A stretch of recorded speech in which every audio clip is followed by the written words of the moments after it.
രണ്ടു തവണ കപ്പിനും ചുണ്ടിനുമിടയിൽ നഷ്ടപ്പെട്ട മഞ്ചേശ്വരം മണ്ഡലത്തിൽ കെ സുരേന്ദ്രൻ ഇക്കുറിയും മത്സരിക്കാനിറങ്ങുമെന്ന സൂചന. അന്നും ഇന്നും എന്നും മഞ്ചേശ്വരം സ്വന്തം ഹൃദയത്തിൽ എന്ന ഫേസ്ബുക്ക് കുറിപ്പോടെയാണ് സുരേന്ദ്രൻ മൂന്നാമതും മഞ്ചേശ്വരത്ത് മത്സരിക്കുമെന്ന സൂചന പുറത്തായത്. കാസർഗോഡ് എത്തിയ സുരേന്ദ്രൻ ജില്ലാ നേതാക്കളുമായി ആശയവിനിമയം നടത്തി. സ്ഥാനാർത്ഥിയാകുമോ എന്ന ചോദ്യത്തിന് സമയമായിട്ടില്ല എന്നായിരുന്നു കെ സുരേന്ദ്രന്റെ പ്രതികരണം. മഞ്ചേശ്വരത്ത് വീണ്ടും മത്സരിക്കുവാനൊരുങ്ങി കെ സുരേന്ദ്രൻ. 2016 കപ്പിനും ചുണ്ടിനുമിടയിൽ നഷ്ടപ്പെട്ട മഞ്ചേശ്വരം ഇത്തവണ BJPക്കായി പിടിച്ചെടുക്കുക എന്ന ലക്ഷ്യത്തോടെയാണ് കെ സുരേന്ദ്രൻ മത്സരിക്കുവാൻ ഇറങ്ങുന്നത്. അന്നും ഇന്നും എന്നും മഞ്ചേശ്വരം സ്വന്തം ഹൃദയത്തിൽ എന്ന ഫേസ്ബുക്ക് കുറിപ്പോടെയാണ് സുരേന്ദ്രൻ മൂന്നാമതും മഞ്ചേശ്വരത്ത് മത്സരിക്കുമെന്ന സൂചന പുറത്തായത്.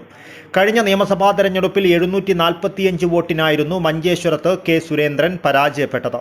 2011 മഞ്ചേശ്വരത്ത് ആദ്യമായി മത്സരിക്കുവാനെത്തിയ സുരേന്ദ്രൻ 5828 വോട്ടിന് മുസ്ലിം ലീഗിലെ PB അബ്ദുൾ റസാഖിനോട് പരാജയപ്പെടുകയായിരുന്നു.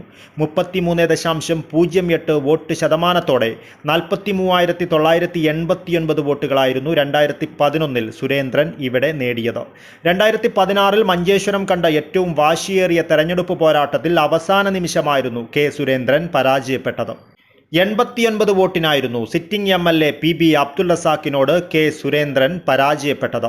2011 12,792 വോട്ടുകൾ 2016 കൂടുതലായി നേടുവാൻ സുരേന്ദ്രന് സാധിച്ചിരുന്നു.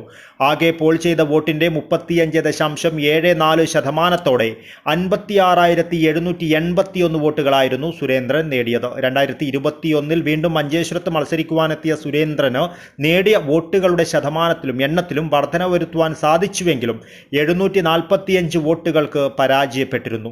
37.70% 65,013 വോട്ടുകളാണ് 2021 മഞ്ചേശ്വരത്ത് കെ സുരേന്ദ്രൻ നേടിയത്.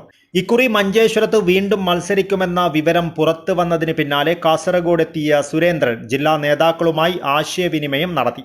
മഞ്ചേശ്വരം കാസർഗോഡ് മണ്ഡലങ്ങളുടെ ഏകോപന ചുമതലയാണ് പാർട്ടി നൽകിയിട്ടുള്ളതെന്നും ഇപ്പോൾ സ്ഥാനാർത്ഥിത്വം സംബന്ധിച്ച് ഒന്നും പറയുന്നില്ലെന്നും കെ സുരേന്ദ്രൻ പറഞ്ഞു. വരും ദിവസങ്ങളിൽ അക്കാര്യം വ്യക്തമാകും. മഞ്ചേശ്വരത്തും കാസർഗോട്ടും ഉറച്ച വിജയപ്രതീക്ഷയുണ്ടെന്നും കെ സുരേന്ദ്രൻ പറഞ്ഞു. വരട്ടെ, സമയമായിട്ടില്ലല്ലോ. സ്ഥാനാർത്ഥി BJPയുടെ ആരാണെന്നോ പിന്നെ LDFന്റെ ആരാണെന്നൊന്നും ആയിട്ടില്ല. ഇപ്പോഴേ നമ്മൾ എന്തിനാണ് പ്രവചിക്കുന്നത്? ആര് സ്ഥാനാർത്ഥിയായാലും ഞങ്ങളെ സംബന്ധിച്ച് ഞങ്ങൾ ശരിയായ ഒരു നിലപാട് എടുക്കുന്ന ഒരു പാർട്ടിയാണ്. ആ പാർട്ടി അങ്ങനെ പോകും. ബാക്കി ഇപ്പം അപ്പുറത്താര് സ്ഥാനാർത്ഥിയാവുന്നു, അത്തരം സാങ്കല്പികമായിട്ടുള്ള ചോദ്യങ്ങളൊന്നും സമയമായിട്ടില്ല. കുറച്ച് ദിവസം കഴിഞ്ഞിട്ട് നിങ്ങൾ ചോദിക്കുക, വിശദമായിട്ട് പറയാം. സ്ഥാനാർത്ഥികളെ കണ്ടുപിടിച്ച് ഈ 2 മണ്ഡലങ്ങളിലും ബാക്കി 3 മണ്ഡലങ്ങളിലും 5 മണ്ഡലങ്ങളിലും സ്ഥാനാർത്ഥികളെ കണ്ടുപിടിച്ച് അവരെ തെരഞ്ഞെടുപ്പ് പ്രവർത്തനത്തിൽ സജീവമാക്കുക എന്നുള്ളതാണ് ഇപ്പോൾ നമ്മളെ ഏൽപ്പിച്ചിരിക്കുന്നത്. News bureau, Kasaragod.